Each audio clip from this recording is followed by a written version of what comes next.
Thank you, Mr. Chairman, and I want to follow up on that because it's hard to go back and talk to the people back home who have lost their homes, who have lost their jobs, and with any clear conscience at all, justify any part of this behavior.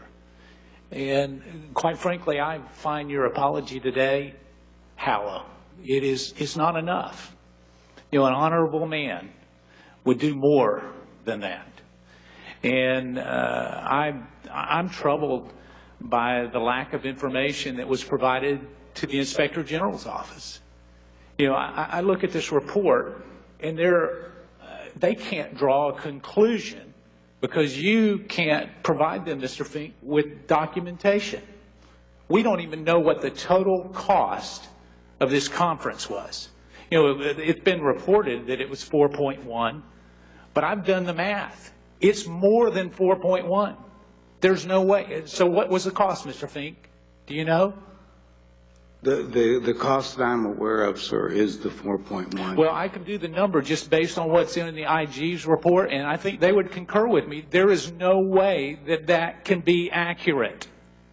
Because if you look just at the basic numbers, we're at 4.1 just on the amount of documentation. If you take 2,500 employees and travel vouchers at 3.8, if you just do the math, you're at 4.1 before we figure in anything else. You can get to 4.5 almost immediately, and that's with 90% of what you said. Your testimony said 90% was undocumented. Is that correct?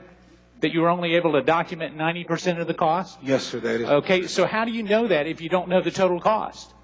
How do you know that 90%, how do you know that the testimony here today at 90% is accurate if you don't know the total cost? Did you just make it up?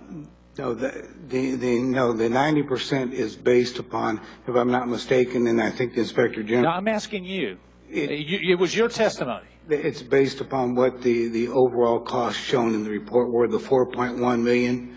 So you only have 90% of the documentation of the 4.1, not necessarily of the total cost. I believe that is correct, sir. All right, so it could be 5 million? It looks like it probably was. Could it be 5 million? Yes or no? Yes. All right. Could it be 6 million? Think carefully. You're under oath. Yeah. Could it be 6 million? There's no way that I know that, sir. But we know that it could definitely be 5. It could go higher, yes, sir, absolutely, to 5. All right.